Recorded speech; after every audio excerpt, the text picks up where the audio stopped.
So now we will start a new topic, that is oxidation of silicon. Oxidation of silicon deals with how silicon is converted to silicon dioxide, and then how the silicon dioxide is characterized, and then also we will cover the oxidation kinetics of silicon, some growth parameters, how the growth parameters influence the oxidation process, etc. So before that, let us see how or in what extent silicon dioxide is important in VLSI technology. Silicon dioxide is a very important microelectronic material. It serves different purposes in various stages of VLSI chip fabrication. It acts as mask against implant or diffusion of dopant into silicon. As you have seen in the overview classes, that we will diffuse impurity, either boron or phosphorus, in a selected region, not over the entire silicon surface. Over a desired portion, we change the conductivity of the silicon, either p-type to n-type or n-type to p-type. So, we have to mask or we have to protect some region from diffusion. So that means in oxidized, we have to oxidize silicon, and the silicon dioxide will act as a mask. And if we open windows on the silicon dioxide, through that window impurity can diffuse into the silicon. So that is the purpose of masking. You may ask that in silicon dioxide, will the impurity atoms not diffuse? Yes, it will diffuse obviously, but the diffusion coefficient of the impurity atoms through silicon dioxide is negligibly small compared to that in silicon. In that way, if we grow enough silicon dioxide, so all the impurity atoms in the masked region or covered region will remain over a thin layer of silicon dioxide, but the impurity atoms will diffuse through silicon, where it will get some open windows on the oxide layer. So that is the purpose of masking silicon dioxide. Similarly, in case of implantation also, implantation is also used for impurity incorporation into silicon. So in that case also you have to protect some region from diffusion of impurity or from implantation of impurity.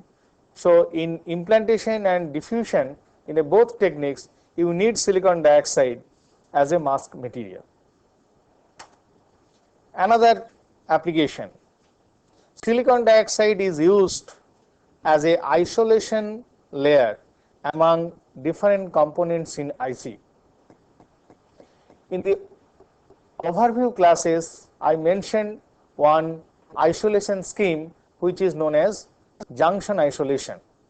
So one island and the adjacent island where ICs or transistors are fabricated, so those islands are isolated by a diffused junction, diffused layer, and it will form a p-n junction, and if we reverse bias it, then there is no connection between the adjacent island. That we call that time as a junction isolation.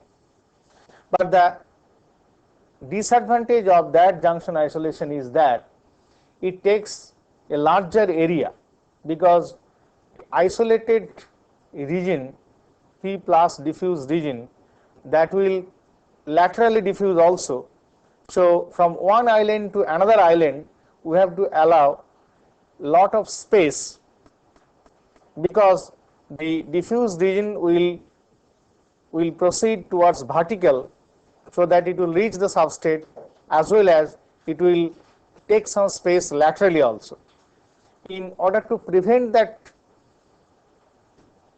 consumption of larger area for isolation, we can use the oxide isolation or LOCOS technique, which is local oxidation of silicon. So in that technique, in between two isolated island, the gap between two island is filled up with silicon dioxide. So silicon dioxide itself is a dielectric material. So one N island and another N island will be separated by this dielectric column. So in that case, you can make this column very thin. Thin means I would like to say this is a narrow compared to the space required in junction isolation.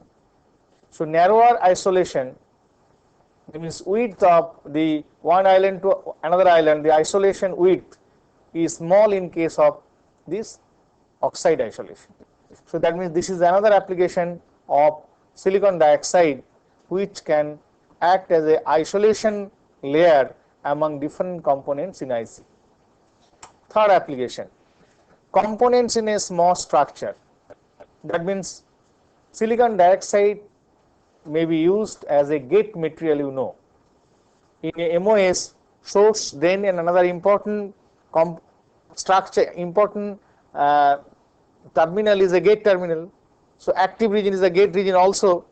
So that gate oxide is used as a very good gate material, good quality of silicon dioxide. So that means it can be used as a components in a MOS structure. Next application is isolation in multi-level metallization scheme. In VLSI and ULSI, as I mentioned earlier also, that a single layer of metallization is not enough for interconnection of various components. So we may go for 2 level or 3 level or even sometimes 4, 5, 6, 7, 8 level metallization. So in that case, one level of metallization you do some wiring, then if you go for second level, so in between first level and second level you have to use some dielectric material so that these two levels are isolated each other. Then second level of metallization you do, and in some selected region you open windows, and through that window in the silicon dioxide the first level and second level interconnect lines are connected. Similarly, second to third, third to fourth, etc. These schemes, that means isolation is multi-level metallization, will be discussed in detail in your metallization class. Okay, so that is also one important application in present VLSI process or ULSI process. If you go for single level of metallization, then it has no use and you may not require this interlevel dielectric material silicon dioxide. Okay. So other application is it can be used as a anti-reflective coating for photodiode devices. So it is very good anti-reflective coatings. Sometimes in many of the devices we require anti-reflective coating. For example, in case of photodiode. In photodiode, as soon as the photons, bunch of photons, means some radiation is incident on the photodiode, so those radiation should absorb into the silicon photodiode.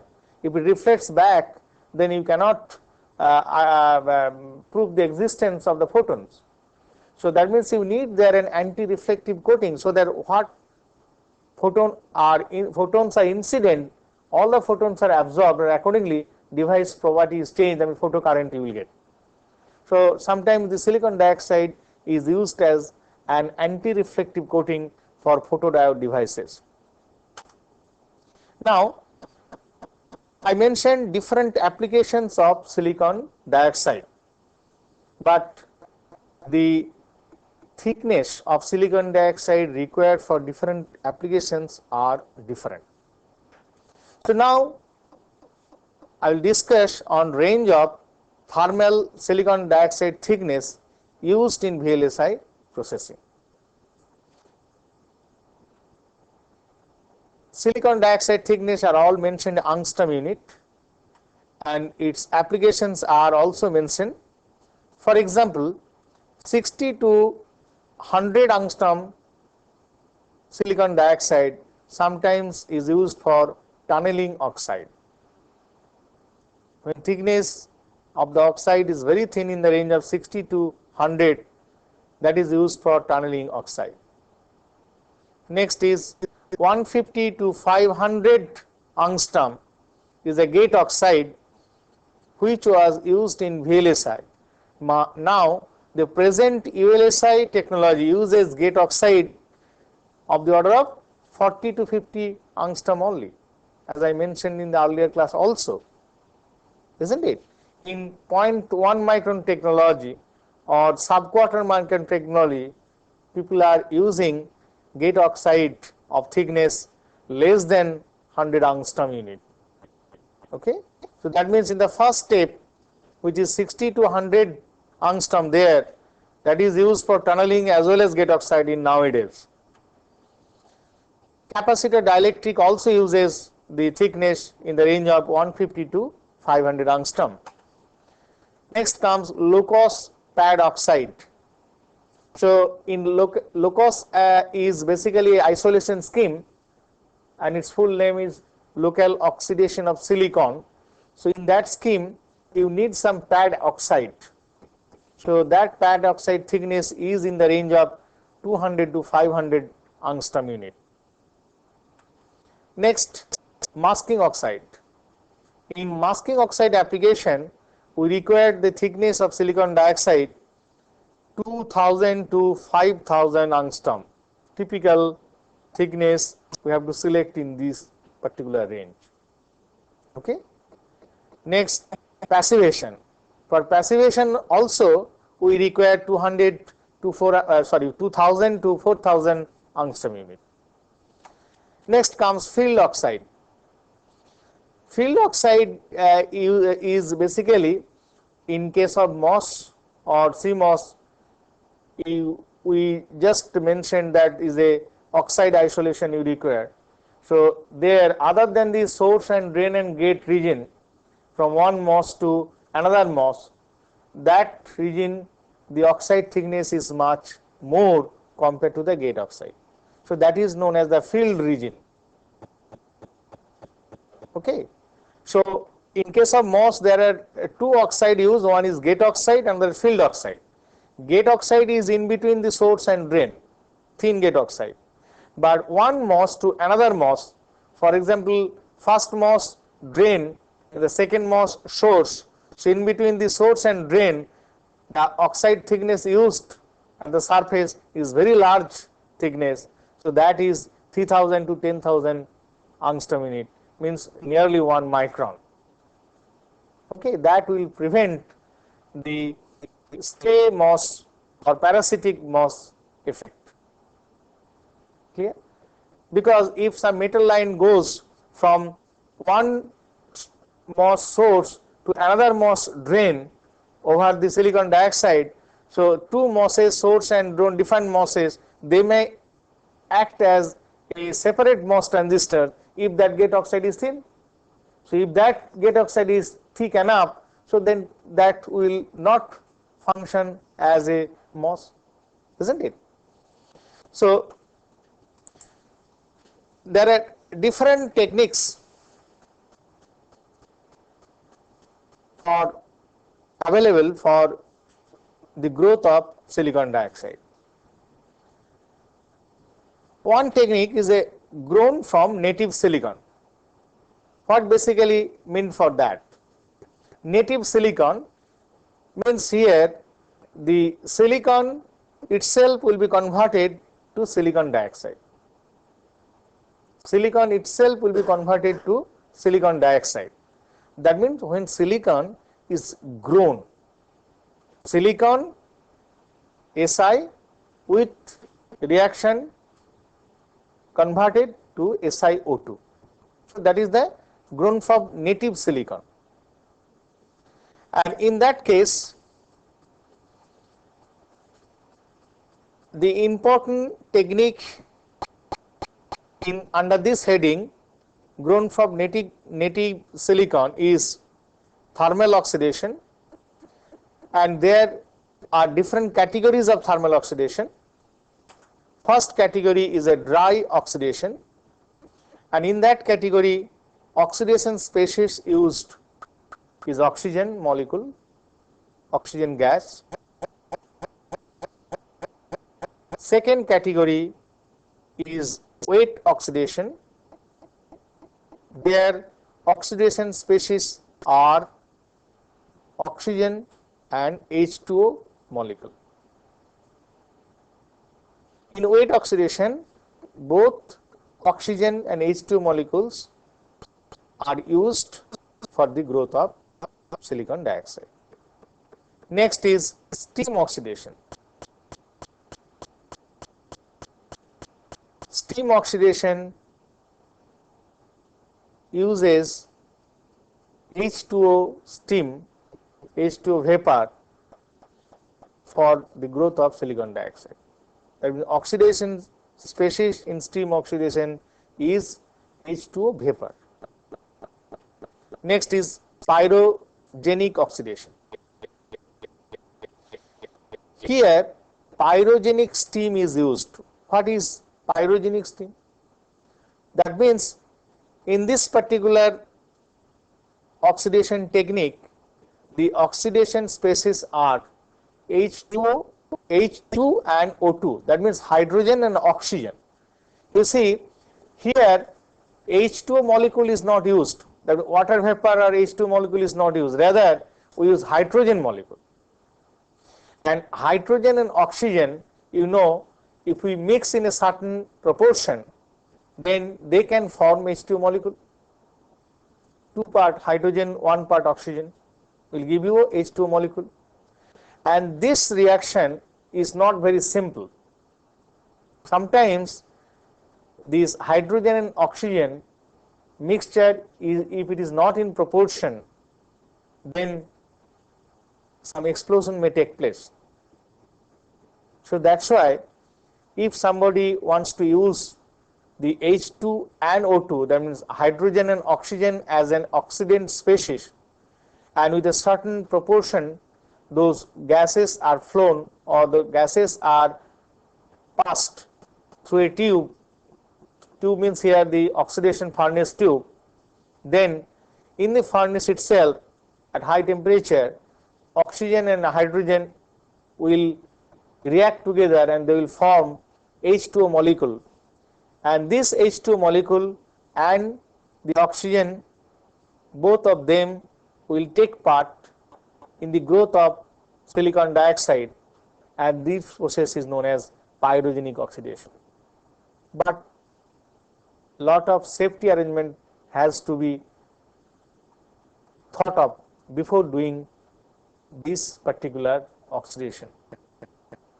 One has to be cautious when he uses hydrogen, because hydrogen gas is not a very simple gas, you know.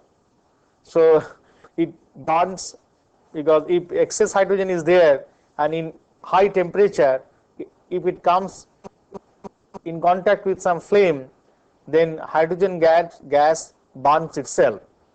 So during burning of the gas, some explosion can take place. In spite of that difficulty of handling hydrogen and oxygen gases, people prefer this particular technique.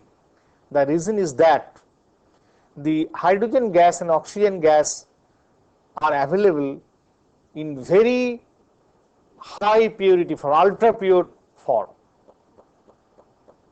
So if you can get high purity, means ultra pure gases, and when they combine to form H2O molecule, obviously the impurity contamination is less.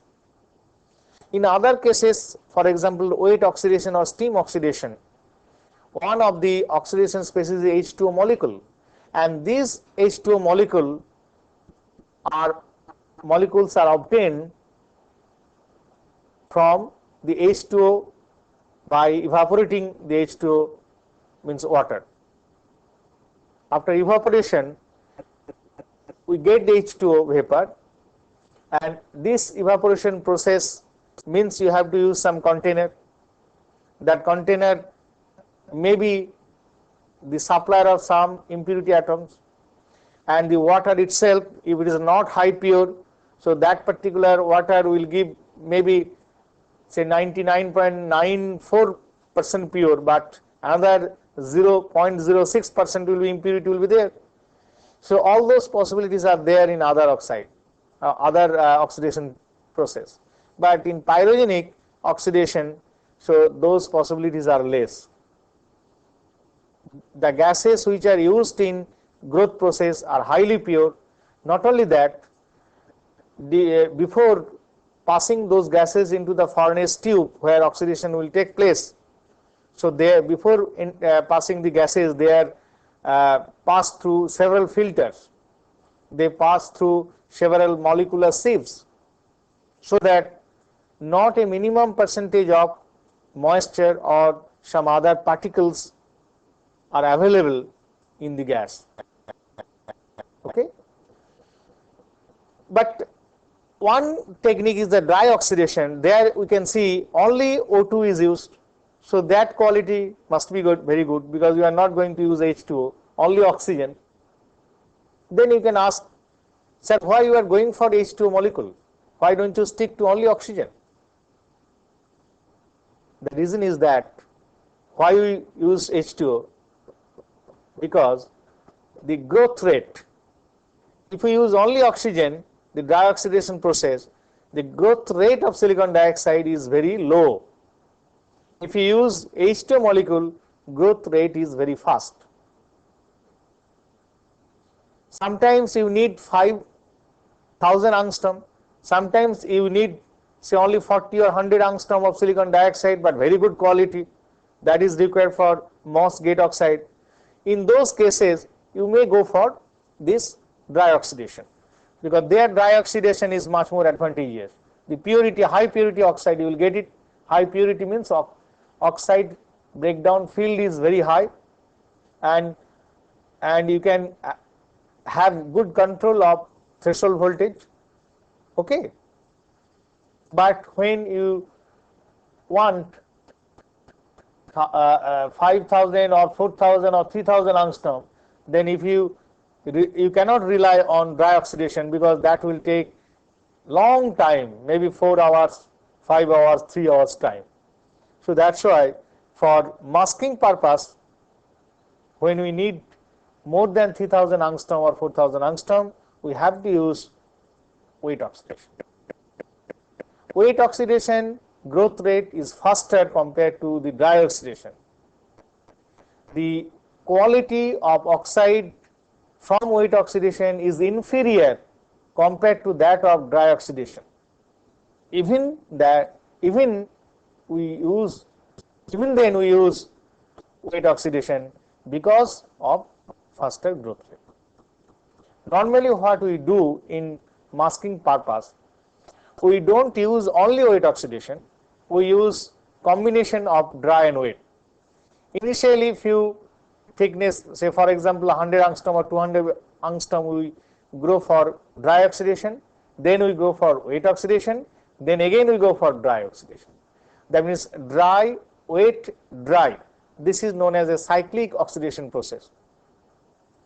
Sometimes this cyclic oxidation process is advantageous, because the wet oxidation whose property quality is not very good, let it be in the middle. At the beginning wet, and at the end, at the beginning dry, and again on the top also dry. Okay. So this cyclic oxidation is very popular in masking oxidation application. Now there are another oxidation techniques, which is high pressure oxidation, and high pressure oxidation may be wet or dry. Here the environment, oxidation environment, that means ambient pressure inside the tube, furnace tube, where the reaction takes place, that pressure is high compared to the outside atmospheric pressure. Dry oxidation, wet oxidation, steam and pyrogenic, what we discussed, those are in normal atmospheric pressure. But there are certain applications where you need more than 1 micron thick silicon dioxide. In those cases, even if you use wet oxidation, that will also take very long time. So we take help of high pressure oxidation. If you oxidize silicon at a high pressure ambient, then its growth rate is still faster. If you increase the ambient pressure in the reaction chamber, then growth rate will be faster and faster. But at the same time, you have to compromise with the quality. In wet oxidation and high pressure oxidation, all cases, the major problem is the pinholes. And I will explain why pinholes will be coming in the next slide. And the density of the oxide obtained in dry oxidation is extremely good, almost negligible pinholes. So another technique is known as halogenic oxidation. In halogenic oxidation, you see here, the oxidation species are oxygen, H2 molecule and chlorine. So the chlorine is a halogen chemical, is a halogenic component. So if you use some halogen molecules, so then sometimes the property of the oxide will be improved. Okay. So for getting better quality of oxide, for having more breakdown field of the oxide, sometimes the halogenic oxidation are used, because any oxide charge is present inside the grown silicon dioxide. If some halogen material is there, so halogen and that particular ion, metal ion, will combine together and form some halide, and that you can remove from the surface. So that is the advantage, and the quality will be improved. So these are the different techniques by which you can grow native silicon dioxide. That means this is a grown process.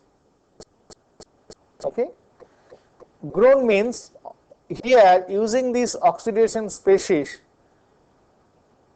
and silicon, they will react together at a high temperature. It's not at room temperature, and that temperature ranges from 700 to 1000, 11, 1200 degrees centigrade. So at high temperature, growth rate will be more again. Low temperature, growth rate will be slow. Okay. So now another is a anodization. Anodization is a low temperature process. Here on one electrolyte solution is used, and in electrolyte solution one electrode is cathode and another is anode. You can use one platinum electrode as a cathode and silicon as an anode, and then if you do the electrolysis, anodize, that means the oxygen molecule, if you in the two electrodes, if you apply certain voltage, so automatically the water molecule will decompose H plus and OH minus. So then the OH minus, if the silicon in a positive electrode, so OH minus will be attracted to silicon.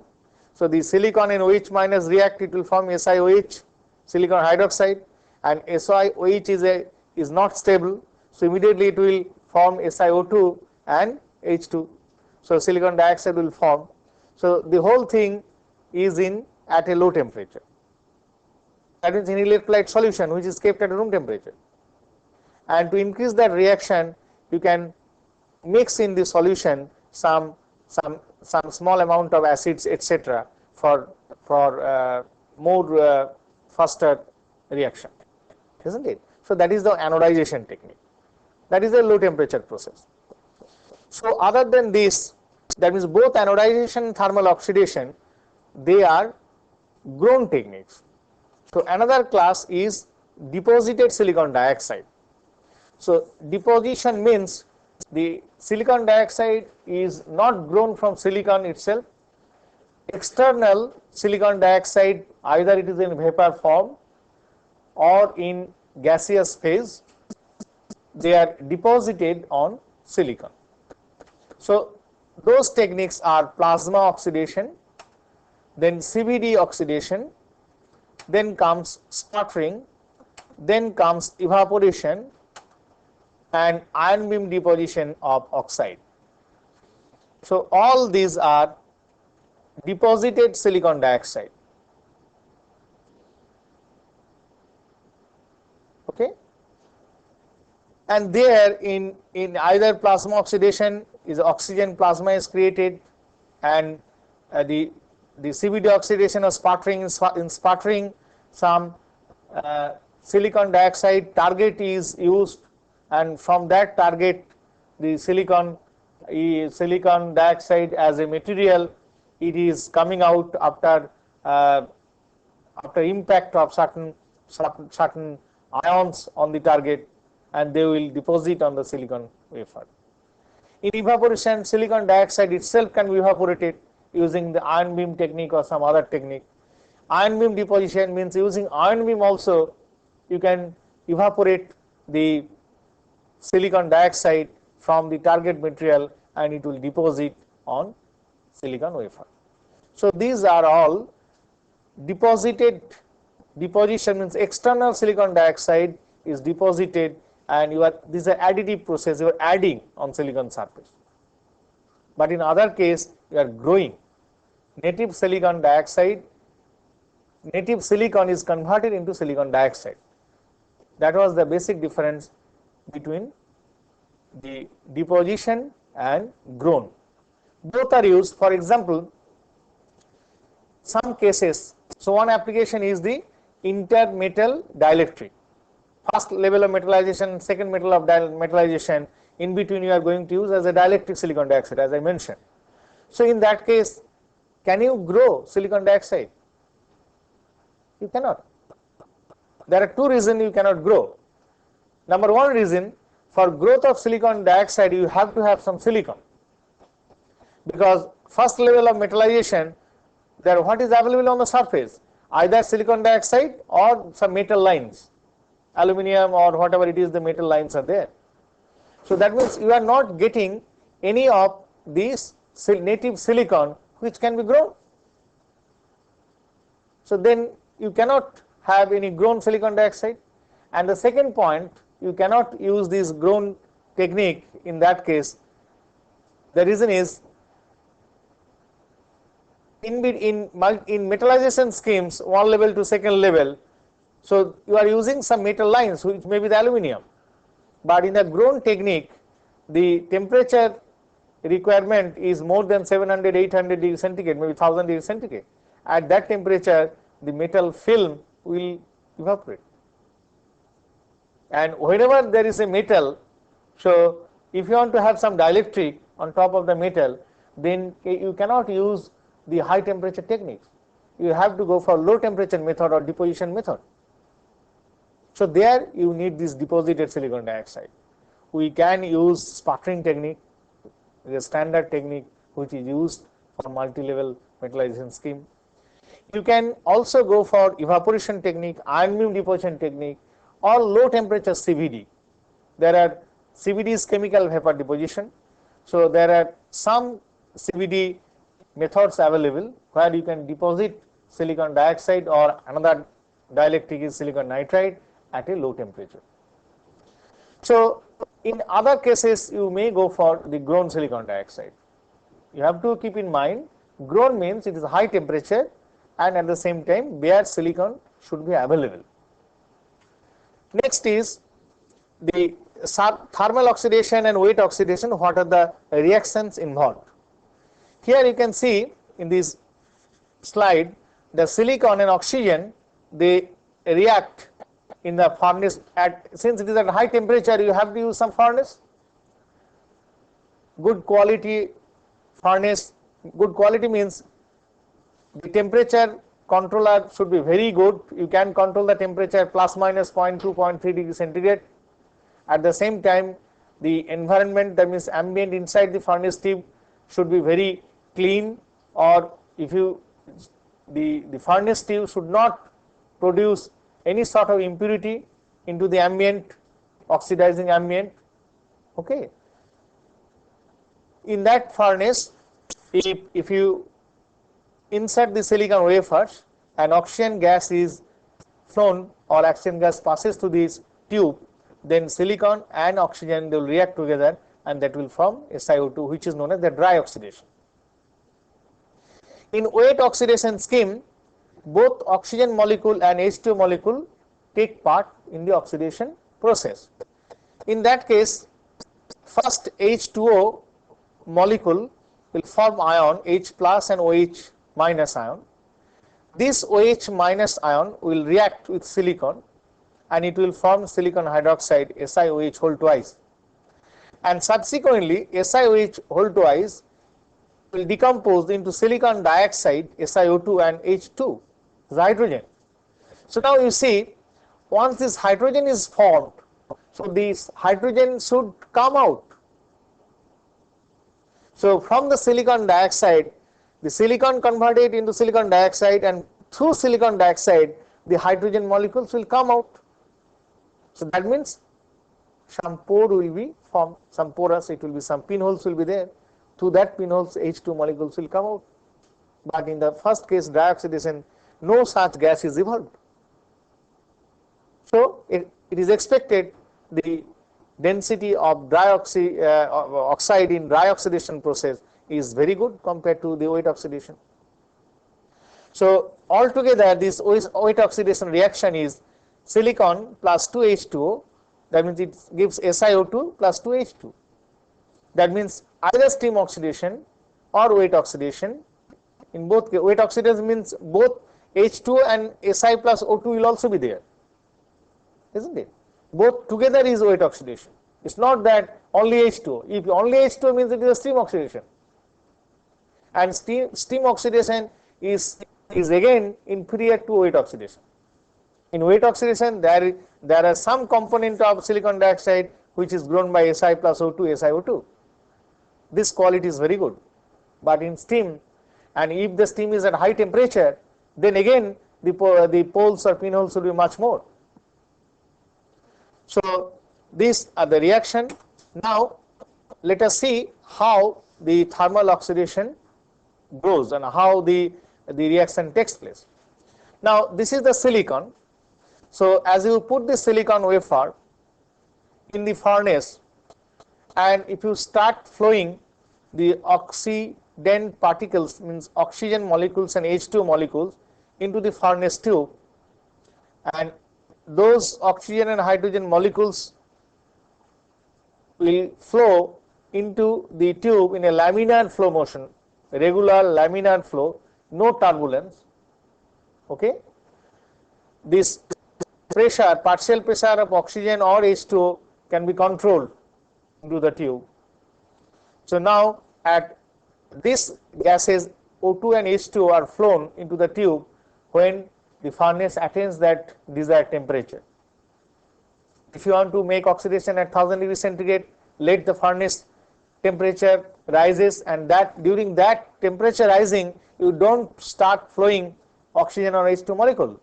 The temperature rising or increasing in a furnace, in that time the ambient will be nitrogen. In a nitrogen gas is flown into the tube. When the furnace attains that desired temperature, then you stop flowing nitrogen and start the oxygen, open the valve of oxygen or steam, means H2O. H2O is how the H2O is obtained. There is a bubbler arrangement there. Bubbler means a quartz container where the deionized water is kept and that is evaporated at a particular temperature. And the saturated vapor pressure is again dependent on the temperature. So that temperature always we try to maintain at 95 degrees centigrade, some standard. The reason is that the water may evaporate or boil at different temperature at different place depending on the pressure. You know, the water boils at a different temperature on the top of a hill compared to that at the sea level, because top of a hill the pressure is less and boiling point of the water is different, because it depends on the pressure, ambient pressure. So in different countries, different regions, the laboratory may be situated at from sea level at a very high level and somewhere maybe near the sea level. So in order to avoid that complexity, a standard has been taken, and that standard is let the water boil at temperature of 95 degrees centigrade, 95 to 96. That is taken as a standard. So at that temperature, the steam, that means water vapor, is flown into the tube, furnace tube, and inside the furnace tube the wafers are kept. So that means as the H2O and H2O molecule flown over the surface of silicon, then what will happen? The H2 and H2O molecule will come in contact with the silicon. So as they will come in contact with the silicon, they will go for this reaction and silicon dioxide will form. Now the question is, once a thin layer of silicon dioxide is formed, next from where the oxidant gases will get the silicon, so that the Si plus O2 or Si plus 2H2O, this reaction will take place. Because once a thin oxide is formed over the entire surface of the silicon wafer, no silicon is available. Then this oxygen or H2O molecule is C at the surface silicon dioxide. But this is not the situation. Silicon dioxide thickness grows. Then obviously those oxidants, means oxygen or H2O molecule, must diffuse through the silicon dioxide, isn't it? Otherwise, if they cannot diffuse, then this silicon will not come in contact with oxygen or H2O molecule, and so no reaction will take place and no silicon dioxide will be formed. That means at the initial stage of oxidation, the whole reaction is controlled by the surface, silicon dioxide surface, and a parameter which is known as surface reaction rate constant is responsible for the oxidation kinetics at the beginning. After some time, when a thin layer of silicon dioxide has already formed, maybe say 40 angstrom or say 100 angstrom or something like that, after that the whole reaction is controlled by not the surface reaction rate constant, but by diffusion constant of these oxidant species into the silicon dioxide. That means after some time this oxygen or H2O molecule will diffuse through the silicon dioxide, and they come in contact with the interface and they cross the interface, then they react with silicon. You see here in the diagram, they will react with silicon and some silicon will be converted into silicon dioxide. And once the silicon dioxide is formed, if it is H2O molecule, then hydrogen atoms will pass through the silicon dioxide. So some pinholes will be left. Is it clear, all of you?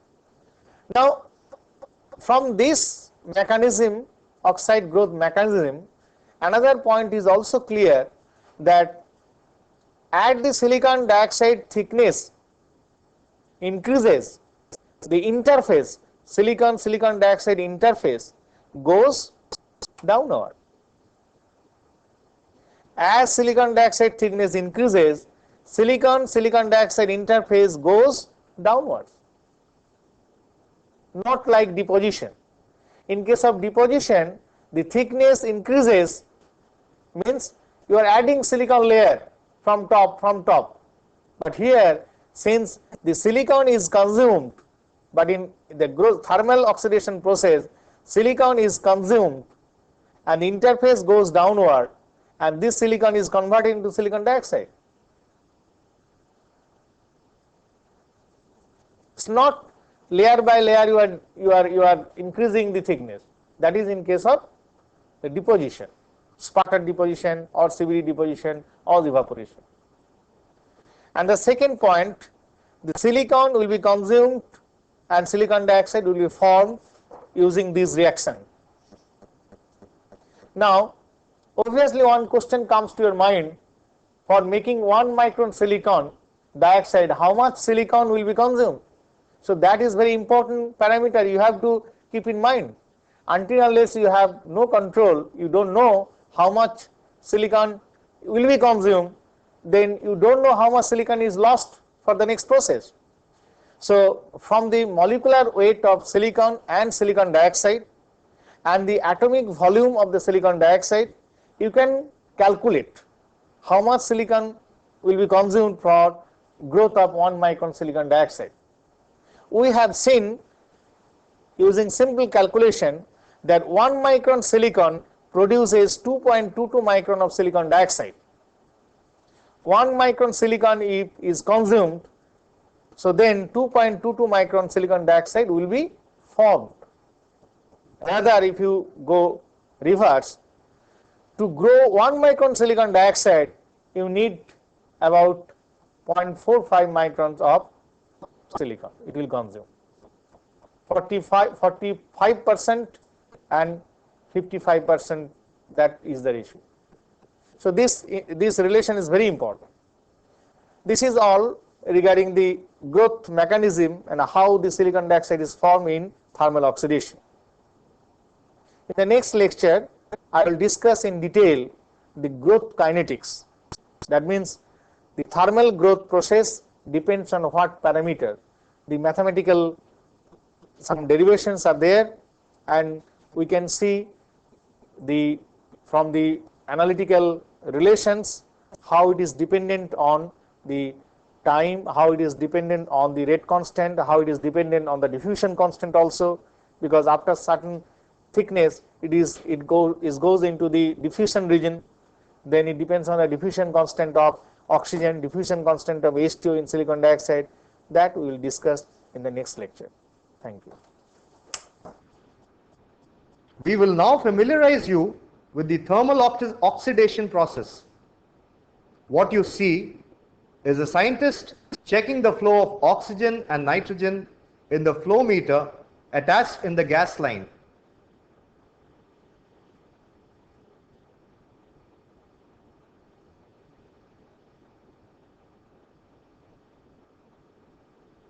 Temperature control is achieved through the 3 switches that are fixed on the wall of the oxidation furnace. The central zone of the furnace is controlled through the central switch, while the temperature of the 2 sides of the furnace are controlled by 2 temperature controllers to get a desired temperature profile.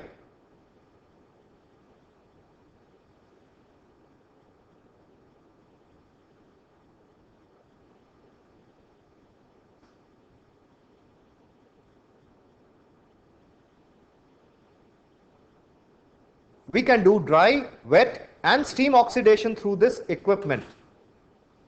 Have a look at the bubbler arrangement that we use for wet oxidation. A system of valves can be controlled to pass the oxygen either through the water or passing dry oxygen, depending upon your requirement of dry oxidation or wet oxidation.